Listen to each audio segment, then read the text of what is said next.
नमस्कार। एक दिन की छुट्टी के बाद लौट रहे हैं भारतीय बाजार, लेकिन देख लेते हैं कि इंटरनेशनल मार्केट से आज हमारे मार्केट्स के लिए कैसे संकेत है। नमस्कार, स्वागत है आपका पावर ब्रेकफास्ट में। आपके साथ मैं हूं नेहा आनंद। तो अच्छे संकेत दिखाई दे रहे हैं। एसजीएक्स निफ्टी की ही बात करें तो 78 अंकों की स्ट्रेंथ यहां दिख रही है। डाउ नैस्डैक फ्यूचर्स भी ट्रिपल डिजिट गेन्स के साथ कारोबार करते हुए दिख रहे हैं। 100 अंकों से अधिक की स्ट्रेंथ डाउ फ्यूचर्स में दिख रही है। एशियन मार्केट्स पर नजर डाले 190 अंकों की स्ट्रेंथ निके में है और बाकी बाजार भी 0.1% की मजबूती के साथ ही खुले हैं। घमासान तो हमने कमोडिटी मार्केट में देखा, खासतौर से कच्चे तेल में। तो क्या कुछ हुआ है, आप कह सकते हैं मंगलवार को हमारे मार्केट्स तो बंद थे और इंटरनेशनल मार्केट में कल क्या कुछ हुआ है उस पर बात करने के लिए मेरे सहयोगी दीपांशु इस वक्त स्टूडियो में मेरे साथ जुड़ चुके हैं। दीप, एक अच्छा खासा ब्रेक हमें मिल गया, लेकिन इंटरनेशनल मार्केट में जो एक्शन था वो रुका नहीं है।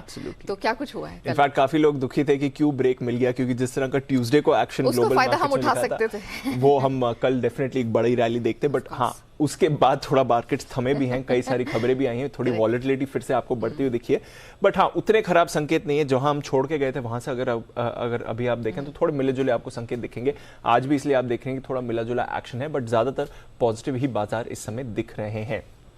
अब कल की अगर बात करें तो वैसे अगर आप कल की बात करें तो 2 दिनों की तेजी के बाद यूएस में ब्रेक लगा है।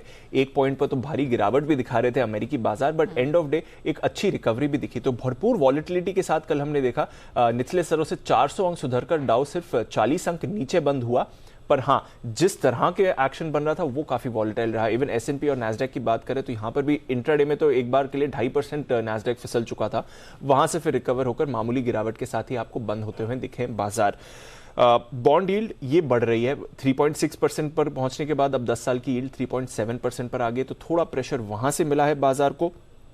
प्राइवेट पेरोल डेटा जो आया है यूएस का वो काफी मजबूत रहा है, तो लेबर मार्केट से अभी भी संकेत अच्छे हैं। दिख नहीं रहा है कि रेट कट्स का इंपैक्ट अभी तक आते हुए दिखा है, तो वो एक बाजार ने एक नेगेटिव की तरह लिया है कि इकोनॉमी अभी भी स्ट्रेंथ दिखा रही है और फेड के एक्शन का आप इंपैक्ट नहीं देख रहे हैं, तो शायद बाजार वहां से अभी भी थोड़े चिंतित हैं। साथ ही फेड की जो एक रीजनल प्रेसिडेंट है मैरी डेली, जिसके बारे में बग्गा साहब भी कई बार हमें बता चुके हैं, उनका कल बयान था और उन्होंने कहा है कि ये समझना कि फेड अब आगे जाकर थोड़ा अपना रुख कम कर सकता है या फिर पिवट के लिए तैयार है, जिसकी बातें चल रही हैं, ये गलत रहेगा। अभी तो न्यूट्रल रेट पर पहुंचने की हम तैयारी कर रहे हैं, इसके बाद भी फेड अभी अपने रेट्स बढ़ा सकता है। तो उसकी वजह से भी, उनकी कमेंट्री की वजह से भी हमने देखा कि थोड़ा बाजार पर असर पड़ा। बट एंड ऑफ डे हमने देखा अच्छी रिकवरी भी अमेरिकी बाजारों में आती हुई दिखी। आज साप्ताहिक बेरोजगारी के आंकड़े आएंगे, वैसे तो हम इसे ट्रैक करना बंद कर चुके थे, बट क्योंकि अब हम ट्रैक कर रहे हैं कि फेड का इंपैक्ट कहां कहां आ रहा है, तो ये इंपॉर्टेंट रहेगा। एंड कल ऑफ कोर्स जॉब्स डेटा इनका आने वाला है जो काफी इंपॉर्टेंट रह सकता है। मंगलवार की बात करें तो एक बार फिर से हमने देखा मंडे के बाद मंगलवार को भी 3% अमेरिकी बाजार दौड़े हैं। तो नेट नेट जहां हम डाउ को छोड़ के गए थे वहां से अभी भी डाउ करीब 800 अंक ऊपर है, बट हां, कल थोड़ी वॉलेटिलिटी जरूर आपको बनती हुई दिखी। ट्विटर पर रखिए नजर, 22% उछला था मंगलवार को ट्विटर का शेयर, कल करीब 1% गिरा है, तो थोड़ा सुस्त फिर से हो गया है। इलॉन मस्क साहब का जो यू टर्न है वो अब कह रहे हैं कि जो ओरिजिनल प्राइस है 54.2 पर शेयर, उस पर वो खरीदने को तैयार हैं। लॉ सूट एक चल रहा है ट्विटर और इलॉन मस्क के बीच, बट अब ये बयान आया, देखना पड़ेगा कितने आप इस बात को मान सकते हैं, क्योंकि कई बार वो अपना स्टेटमेंट बदलते हैं। बट हाँ, इसकी वजह से ट्विटर में हमने ट्यूसडे के दिन एक बड़ा एक्शन देखा था। यूरोप की बात करें तो कल भी आधे से 1.5% फिसले हैं यूरोप के बाजार, वही जैसे ग्लोबल क्यूज थोड़े असर आते हुए दिखे, उसका इंपैक्ट यूरोप पर था। फिच ने यूके की रेटिंग का आउटलुक स्टेबल से नेगेटिव कर दिया है। एसएनपी ने ऑलरेडी ये पिछले हफ्ते किया था, उसके बाद फिच दूसरी रेटिंग एजेंसी है जिसने आउटलुक डाउनग्रेड करा है, और वो ये जो सरकार का स्पेंडिंग प्लान है उस पर आउटलुक डाउनग्रेड किया है कि फिस्कल लिमिट है नहीं या फिस्कल स्पेस नहीं है अभी यूके के पास इतना बड़ा स्पेंडिंग प्लान लाने की, तो कैसे सरकार मैनेज करेगी, उसके चिंता को लेकर ये डाउनग्रेड आया है। तो यहां पर भी रखनी पड़ेगी नजर।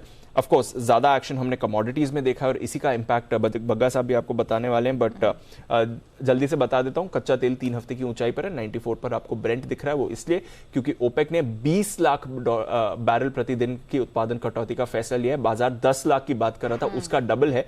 कोविड के बाद का हमने देखा है सबसे बड़ा आउटपुट कट का प्लान आया है, तो ये काफी नेगेटिव है और इसकी वजह से हम देख रहे हैं बाजार में कच्चे तेल में एटलीस्ट वो एक्शन आ रहा है। इसके अलावा गोल्ड और सिल्वर दोनों में ही अच्छी तेजी देखिए, 1730 पर आपको गोल्ड दिख रहा है और सिल्वर में भी बड़ा एक्शन है। बेस मेटल्स में भी बड़ा उछाल है, स्पेशली जिंक पर रखिए नजर। एक बड़ा प्रोड्यूसर ग्लेनकोर, उसने अपनी एक फैसिलिटी बंद करी है जिसका काफी बड़ा आउटपुट है, तो वो सारा इंपैक्ट आपको दिख रहा है। तो कमोडिटीज फिर से ऊपर आपको जाती हुई दिख रही है। डॉलर स्टेबल है, और बाजार भी ठीक ठाक ही हैं। देखते हैं अब कल की वॉलेटिलिटी के बाद आज हमारे बाजार में कैसा एक्शन रहेगा। बिल्कुल, तो अब ये देखने वाली बात होगी कि फेड और दुनिया भर के सेंट्रल बैंक जिस चीज के लिए पुरजोर कोशिश कर रहे थे, ब्याज दरें बढ़ा रहे थे, अगर वो मसला हल होता हुआ नहीं दिखता है तो फाइनली हमारे मार्केट्स में रिएक्शन कैसा होगा। शुक्रिया दीप, वो पूरी डिटेल्स रखने के लिए। और इसी बात को जो कच्चे तेल में कल हमने ऐलान आते हुए देखा और उसका इंपैक्ट जो देखा है, इसी पर हम और विस्तार से बात करेंगे, उसके इंपैक्ट पर बात करेंगे। इस पर बात करने के लिए ग्लोबल मार्केट एक्सपर्ट और एलिमेंट्स प्लेटफॉर्म के चेयरमैन अजय बग्गा सर हमारे साथ अब जुड़ चुके हैं। बग्गा सर, गुड मॉर्निंग, बहुत स्वागत है सर। ओपेक से वैसे भी हमें इनलाइन चलने की उम्मीद नहीं थी, लेकिन इतना बड़ा सरप्राइज, कहां 10 लाख बैरल प्रतिदिन, उसके सामने आपने दुगना कर दिया, 20 लाख बैरल प्रतिदिन की कटौती। अब व्हाइट हाउस इनकी निंदा कर रहा है, ये प्राइस स्टेबिलिटी का हवाला दे रहे हैं। हमारे मार्केट्स, अब इक्विटी मार्केट्स में क्या कोहराम फिर से मचता दिखेगा? इन्फ्लेशन फिर एक मुद्दा बनेगा? नेहा जी, ये देखना पड़ेगा तेल की कीमत कितनी बढ़ती है।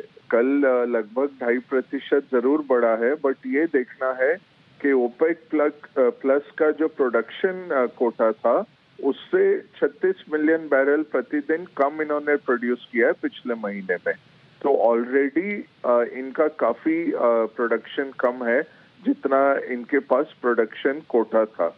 तो उस कोटा में से इन्होंने 20 लाख निकाला, 36 लाख तो ये वैसे भी नहीं दे रहे थे विश्व के अंदर, उसमें से 20 लाख इन्होंने ऑफिशियली निकाला है। इसलिए मार्केट इतना नहीं बढ़े। ये चाहते थे कि $100 क्रॉस करवा दें कल ब्रेंट को, बट वो हुआ नहीं। 93 के करीब ही चल रहा है तेल की कीमत। तो सबसे बड़ा कारण यही है कि ऑलरेडी ये प्रोड्यूस नहीं कर रहे। यहाँ से बढ़ेगा तो फिर से भारत पे इम्पैक्ट आएगा। करंट अकाउंट डेफिसिट हमारा अभी भी काफी फ्रेजाइल है, 2.8% जीडीपी चल रहा है और इससे इन्फ्लेशन बढ़ेगी अगर यहाँ से और बढ़ेगा। बट आरबीआई की रिसेंट बैठक में $100 का आंकड़ा लिया है आरबीआई ने लास्ट छमाही के लिए, अक्टूबर 1 से जो छमाही शुरू होती है। तो आरबीआई के एस्टिमेट में $100 ऑलरेडी उन्होंने रखा हुआ है। उसके चलते भी इन्फ्लेशन कम आती दिखती है। उससे ज्यादा बढ़ेगा तो फिर थोड़ी इन्फ्लेशन बढ़ने की उम्मीद रख सकते हैं।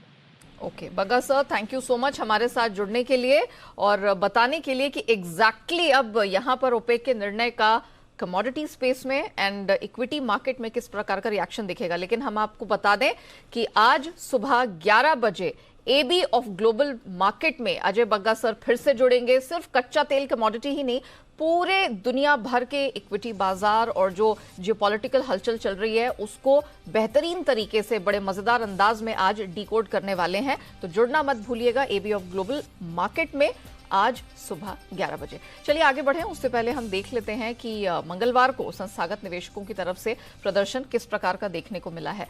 तो एफआईआईज हमने देखा है कि कुछ आना जाना उनका खरीदारी बिकवाली लगातार जारी है, लेकिन मंगलवार को 1350 करोड़ के आसपास की हमने खरीदारी बनते हुए देखी थी। डोमेस्टिक इंस्टीट्यूशनल इन्वेस्टर्स की तरफ से बात करें तो 950 करोड़ के आसपास की खरीद का फिगर वहां से निकल कर आया है। एफआईएस की तरफ से तगड़ी बाइंग हमने स्टॉक फ्यूचर्स में आते हुए देखी, इंडेक्स फ्यूचर्स की तरफ से आते हुए देखी। एफएनओ स्पेस में 11,500 करोड़ के आसपास की खरीद का फिगर निकल कर आया है। तो आप कह सकते हैं कि ऑल इन ऑल मंगलवार को हमने देखा है कि इंस्टीट्यूशनल इन्वेस्टर्स की तरफ से अच्छा प्रदर्शन देखने को मिला है। ओके, चलिए अब हम जरा एक बार मार्केट पर नजर डाल लेते हैं और देख लेते हैं कि किस प्रकार का मूवमेंट हमने बनता हुआ देखा। तो हमारे मार्केट्स की बात करें, क्योंकि कल तो छुट्टी थी, हमारे मार्केट्स में हमने 390 अंक मजबूत निफ्टी को बंद होते देखा, 1280 अंकों की स्ट्रेंथ सेंसेक्स में दिखी और 1000 अंकों की मजबूती के साथ निफ्टी बैंक बंद हुआ है। लेकिन जिस प्रकार के ग्लोबल संकेत दिखाई दे रहे हैं उन सबके बीच हमारे मार्केट में आज क्या रणनीति अपनानी है, इस पर बात करने के लिए जी बिजनेस के मैनेजिंग एडिटर अनिल सिंह भी हमारे साथ जुड़ चुके हैं।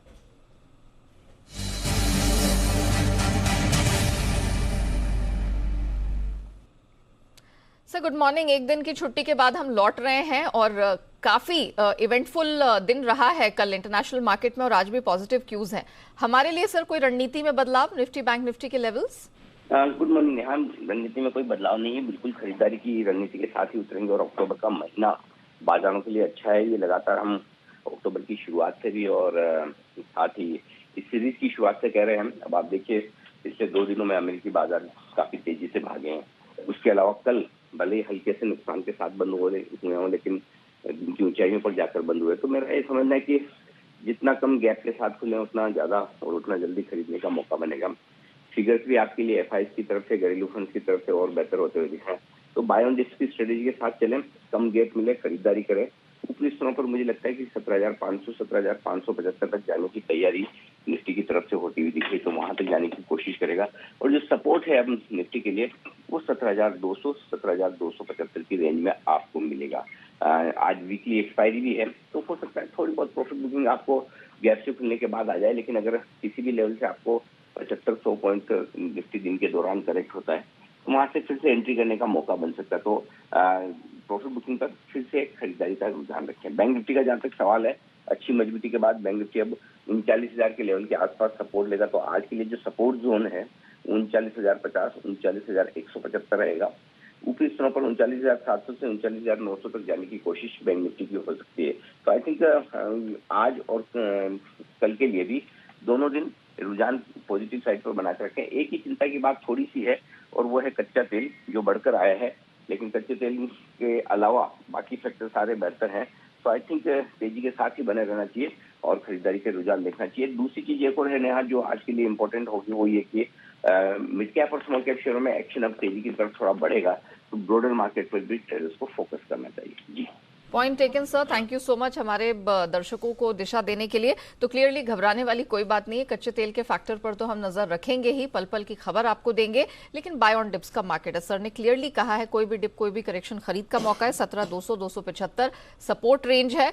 ऊपरी लेवल पे 17,500 और 17,575 के पास निफ्टी स्ट्रेच होता हुआ दिख सकता है। बैंक निफ्टी 39,050 से 175 की सपोर्ट रेंज दिख रही है और अपर बैंड 39,900 तक आज स्ट्रेच होता दिख रहा है। आइए अब जान लेते हैं कि खबरों के दम पर किन स्टॉक्स और सेक्टर्स में दिखेगा एक्शन। वरुण हमारे साथ जुड़ चुके हैं पूरी डिटेल लेकर। Varun, good morning. एक दिन की छुट्टी के बाद लौट रहे हैं, वो भी मिड वीक की छुट्टी, बड़ा अच्छा लग रहा है। तो जरा बताइए आपकी स्टॉक्स एंड न्यूज की लिस्ट कितनी अच्छी है? देखिए, लिस्ट तो अच्छी है और खासकर वो स्टॉक्स है जहाँ पे बिजनेस अपडेट्स दिए गए हैं, क्योंकि अच्छा। आजकल कंपनी क्या पहले रिजल्ट आने के पहले बिजनेस अपडेट देना Updates शुरू दे कर देती देती है। तो हाँ। काफी सारी कंपनीज ऐसी है जिन्होंने अपने बिजनेस अपडेट एक दिए आइडिया हैं। भी मिल जाता है। हाँ, डेफिनेटली। लेकिन शुरुआत ट्रिगर से करूंगा जहाँ पे आपको सबसे पहले आज नजर रखनी है। तो यहाँ पे होटल और रेस्टोरेंट शेयर जो है वहाँ पे नजर रखिएगा, क्योंकि सर्विस चार्ज का जो मामला था उसमें दिल्ली हाईकोर्ट में आज सुनवाई होने वाली है, तो यहाँ पे नजर होगी। प्रेस मीट है HDFC बैंक की 12 बजे, डिजिटल इनिशिएटिव ये लेने वाले उसका है। इसके अलावा नायका की 4:30 बजे है, कोई स्ट्रैटेजिक अनाउंसमेंट ये करने वाले हैं, तो यहाँ पे आप नजर रखिएगा। एक्स डेट है एशियन होटल्स की, बोनस शेयर 1:2 और साथ ही साथ जो स्कीम ऑफ अरेंजमेंट था उसके चलते भी 1:1 का जो शेयर ये देने वाले हैं, उसके आज एक्स डेट है, तो एडजस्टमेंट आपको देखने मिलेगा। प्राइमरी मार्केट का अपडेट, इलेक्ट्रॉनिक मार्ट पहले दिन ये IPO जो है 1.69 टाइम्स भर चुका है। इसमें रिटेल का हिस्सा जो है 1.98 टाइम्स भरा है। इसके अलावा जी एंटरटेनमेंट यहाँ पे नजर रखिएगा, क्योंकि CCI ने शर्तों के साथ सोनी और जी का जो मर्जर है उसको मंजूरी जो है वो दे दी है। इसके अलावा Q2 अपडेट्स में बजाज फाइनेंस है, जहाँ पे Q2 FY23 में जो लोन है जो बांटे गए हैं, करीब 68 लाख नए लोन बांटे गए हैं। 30 सितंबर तक जो AUM है उसमें करीब 31% के आसपास की बढ़ोतरी देखने मिली है। लिक्विडिटी की स्थिति मजबूत है, ये इस कंपनी का कहना है। RBL बैंक कुल प्रोविजनिंग डिपॉजिट जो है उसमें करीब 5% के आसपास की बढ़ोतरी और एडवांसेस में 12% की बढ़ोतरी हुई है। AU स्मॉल फाइनेंस बैंक कुल डिपॉजिट 7% बढ़े हैं, एडवांसेस जो है 6% बढ़े हैं क्वार्टर ऑन क्वार्टर। पूना वाला फिनकॉर्प टोटल डिसबर्समेंट जो है 44% के आसपास की बढ़ोतरी वहाँ हुई है और कंपनी का जो AUM है 21% के आसपास की बढ़ोतरी देखी गई है। IEX सितंबर में ग्रीन पावर मार्केट जो है उसमें 454 MU वॉल्यूम्स जो है उसका स्तर कंपनी ने छू लिया है, करीब 3.8% के आसपास की बढ़ोतरी यहाँ पे देखी गई है। इसके अलावा अगर आप देखेंगे तो गोदरेज कंज्यूमर्स ने भी अपना अपडेट दिया है, जहाँ पे Q2 में सिंगल डिजिट ग्रॉस सेल्स का अनुमान लगाया जा रहा है। खपत में रिकवरी है कंपनी का ये कहना है और FMCG इंडस्ट्री में कोई बड़ा बदलाव नहीं है। तिमाही में ग्रॉस मार्जिन जो है अगली तिमाही में वो शायद ज़्यादा बढ़ते हुए नजर आएंगे। और आखिरी में Hindustan Zinc, Glencore Nordenham zinc smelter में मेंटेनेंस के जिन्होंने इसको बंद कर दिया है, तो देखते हैं इसका कितना इम्पैक्ट हिंदुस्तान जिंक पे होता है। ऑफ कोर्स, तो ये वो खबरें हैं, ट्रिगर्स हैं जिनके दम पर आज हम देखेंगे कि स्पेसिफिक सेक्टर्स और चुनिंदा स्टॉक्स में आपको एक्शन दिखेगा। वरुण, शुक्रिया वो पूरी डिटेल रखने के लिए। आइए अब जान लेते हैं आज की ट्रेडिंग कॉल्स। शुरुआत चॉइस ब्रोकिंग के साथ करेंगे। बंसाली इंजीनियरिंग में आज खरीदारी की रिकमेंडेशन 119 के पास एंट्री करें और स्टॉप लॉस 113, टारगेट 125 का। आन राठी सिक्योरिटीज, आरती इंडस्ट्रीज खरीद के चलने की सलाह है, 752 का स्टॉप लॉस, 810 के टारगेट के लिए। और सेंट्रम ब्रोकिंग, इनकी तरफ से वोल्टास में आज खरीदारी की रिकमेंडेशन है, स्टॉप लॉस 912 का लगाना है, 951 तक का अपसाइड टारगेट आपको इस स्ट्रैटेजी में मिल जाएगा। आइए अब जान लेते हैं कि बाजार पर एक्सपर्ट्स की क्या राय बन रही है और किन शेयरों में वो आज पैसे लगाने की सलाह दे रहे हैं। बात करने के लिए kiranjadhav.com के सीईओ आशीष केलकर जी हमारे साथ जुड़ चुके हैं। आशीष जी, गुड मॉर्निंग, बहुत स्वागत है। जरा बताइए, आज वीकली एक्सपायरी का दिन, एक्सपायरी कहाँ कटती हुई दिख रही है और क्या अप्रोप्रिएट स्ट्रैटेजी होगी आज? Very good morning Neha ji. देखिए, निफ्टी में मैं मानता हूं कि एक अच्छा पॉजिटिव मोमेंटम देखने को मिल सकता है। 17,340 ये मेरे लिए बहुत अहम लेवल रहेगा। इसके ऊपर अगर हम निकलते हैं और टिके रहते हैं तो मैं मानता हूं 17,500 के आसपास एक्सपायरी होते हुए हमें दिखाई देनी चाहिए। उसी तरह से अगर हम बैंक निफ्टी की बात करें तो बैंक निफ्टी में भी सेम उसी तरह का रुझान देखने को मिल रहा है। 39,600 ये बहुत इंपॉर्टेंट लेवल रहेगा जो रेजिस्टेंस का काम करेगा। इसके ऊपर और हम बढ़त देखने को हमें मिल सकती है। जिनकी ऑलरेडी लॉन्ग पोजीशन है उनके लिए जो स्ट्रिक्ट स्टॉप लॉस रहेगा वो 17,200 का रहना चाहिए, क्योंकि वहां पे सबसे स्ट्रॉन्ग सपोर्ट बनता हुआ दिखाई देना चाहिए। वोलेटिलिटी के चलते थोड़ा स्टॉक स्पेसिफिक अप्रोच रखेंगे तो बेहतरीन होगा। सिंस आप कह रहे हैं कि स्टॉक स्पेसिफिक अप्रोच रखना चाहिए, उतार चढ़ाव भारी रहेगा, तो कहां पर आपको सबसे ज्यादा भरोसा दिख रहा है? नेहा जी, दो स्टॉक से मेरे radar पर दोनों में खरीदारी करने की सलाह होगी। रेट्स जो रहेंगे वो फ्यूचर्स के रहेंगे। बाय करके चलना है अमरा राजा बैटरी। इसमें हम स्टॉप लॉस 491 का लगाएंगे और टारगेट रहेगा 509 रुपए का। कल का 2 दिन पहले का जो क्लोजिंग है वो 497 के आसपास का है। दूसरा स्टॉक रहेगा बाटा इंडिया, जिसमें खरीदारी करने की सलाह होगी। 1824 के आसपास का क्लोज है, इसके दौरान ही खरीदारी करने का प्रयास करें। स्टॉप लॉस 1800 का रहेगा और टारगेट रहेगा 1855 का। Okay Ashish ji, thank you so much हमारे साथ जुड़ने के लिए, बताने के लिए कि ब्रॉडर मार्केट्स में आज क्या एक्सपेक्ट करके चलना है, क्या रणनीति अपनानी है। ऑफ कोर्स वो दो बेहतरीन स्ट्रैटेजीज, बाटा और अमारा राजा बैटरीज, वो दो रिकमेंडेशंस दर्शकों के सामने रखने के लिए। चलिए बात करते हैं कमोडिटी बाजार की रणनीति के। आईएफएल सिक्योरिटीज के अनुज गुप्ता हमारे साथ जुड़ चुके हैं। अनुज, सबसे पहले तो कच्चा तेल जरा बताइए, यहाँ क्या किया जाए? $94 के पास ब्रेंट है। Neha ji, good morning. देखिए, कल ओपेक मेंबर्स की तरफ से प्रोडक्शन कट हमने देखा है, उससे काफी हद तक क्रूड को सपोर्ट मिला है। इनफैक्ट अगर हम देखें तो ब्रेंट और डब्ल्यूटीआई दोनों ही हाई लेवल पे ट्रेड करते हुए दिख रहे हैं, तो हमें लगता है कि उससे काफी हद तक सपोर्ट मिला है और अभी एक्सपेक्टेड है कि क्रूड के भाव अभी और ऊपर की तरफ जा सकते हैं। तो खरीदारी की सलाह रहेगी। हमें लगता है कि क्रूड में करीबन 7,100 के आसपास खरीदारी करें, 6,950 का स्टॉप लॉस लगाएं, टारगेट 7,300 तक हो सकता है। और इंटरनेशनल मार्केट में ब्रेंट लग रहा है कि एक बार $96-97 तक के लेवल को टेस्ट कर सकता है। तो प्रोडक्शन कट के बाद से ही हमने तेजी का ट्रेंड बनते हुए देखा। ठीक है, चलेगा। ये बताइए कि सोने चांदी में क्या किया जाए, क्योंकि अपने लेवल्स के पास ही होल्ड आउट कर रहे हैं, डॉलर इंडेक्स को देखकर ही अपनी मूवमेंट डिसाइड कर रहे हैं। देखिए, डॉलर इंडेक्स 111 के नीचे अब ट्रेड करता हुआ दिख रहा है, तो कहीं ना कहीं उससे एक सपोर्ट मिला है। इनफैक्ट अगर हम इंटरनेशनल मार्केट में गोल्ड को देखें तो गोल्ड का भाव $1,700 के ऊपर ट्रेड करता हुआ दिखाई दे रहा है। सिल्वर के प्राइसेस भी $20.5 के ऊपर ट्रेड कर रहे हैं, जो कि एक रेजिस्टेंस लेवल था उसको ब्रीच किया है। हमें लगता है कि अभी जो ट्रेंड है वो अभी ऊपर की तरफ ही रहेगा और एक्सपेक्टेड है कि गोल्ड सिल्वर में ट्रेंड पॉजिटिव देखा जा सकता है। गोल्ड में एमसीएक्स में करीबन 51,400 में खरीदारी करें, 51,100 का स्टॉप लॉस लगाएं, टारगेट 52,000 तक एक्सपेक्ट है कि आ सकता है। और सिल्वर में भी करीबन 60,000 के आसपास खरीदारी कर सकते हैं, 59,300 का स्टॉप लॉस लगाएं, टारगेट 62,000 तक आ सकता है। इंटरनेशनल मार्केट में एक्सपेक्टेड है कि $1,740 तक इंटरनेशनल मार्केट में और $21 तक सिल्वर के प्राइस देखने को मिल सकते हैं। अच्छा अनुज, फटाफट बता दीजिए कि बेस मेटल्स में क्या करें, वहां पर भी अच्छी खासी स्ट्रेंथ दिखी है। देखिए, बेस मेटल में भी ट्रेंड पॉजिटिव हुआ है। हमें लगता है कि बेस मेटल में भी तेजी का ट्रेंड बन सकता है। कल हमने कॉपर, एल्युमिनियम, लेड सभी में तेजी बनती हुई देखी थी। तो आज के लिए कॉपर में खरीदारी कर सकते हैं 655 में, स्टॉप लॉस 649 का रहेगा, टारगेट 668 तक हो सकता है। तो बेस मेटल में भी जैसे हमने डेटा देखा है यूएस का मैन्युफैक्चरिंग और कंस्ट्रक्शन का, तो उससे काफी हद तक सपोर्ट मिला है। ओके अनुज, शुक्रिया वो डिटेल्स रखने के लिए, बताने के लिए कि नॉन एग्री स्पेस में है कहाँ कमाई के मौके। आइए अब बात करते हैं एफआईआर की, यानी एफआईआई इन्वेस्टमेंट रिपोर्ट की।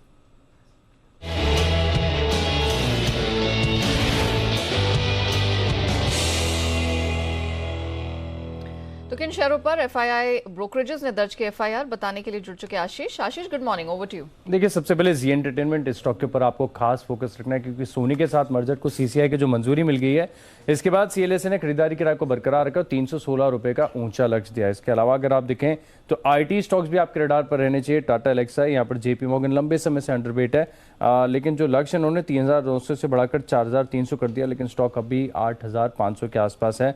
परसिस्टेंट सिस्टम पर रेटिंग अपग्रेड हुई है और टारगेट भी देखे तो उन्होंने बढ़ाया 3900 से 4100 कर दिया है। एल&टी टेक्नोलॉजीज यहाँ पर भी देखिए 2700 से लक्ष्य बढ़ाकर 2900 कर दिया, हालांकि जो 3575 की क्लोजिंग चल रही है। टीसीएस पर अंडरवेट की रेटिंग बरकरार है, लक्ष्य 100 रुपए से बढ़ाकर 2900 कर दिया, करंट मार्केट प्राइस से नीचे। वेप्रो पर भी देखिए सिमिलर केस है, 340 से बढ़ाकर 360, लेकिन 406 की क्लोजिंग है। और अंत में एचसीएल टेक यहाँ पर अंडरवेट की रेटिंग को बरकरार रखा है, लक्ष्य 20 रुपए से बढ़ाकर 820 कर दिया, 946 की क्लोजिंग है। चलिए आशीष, धन्यवाद वो पूरी डिटेल्स रखने के लिए।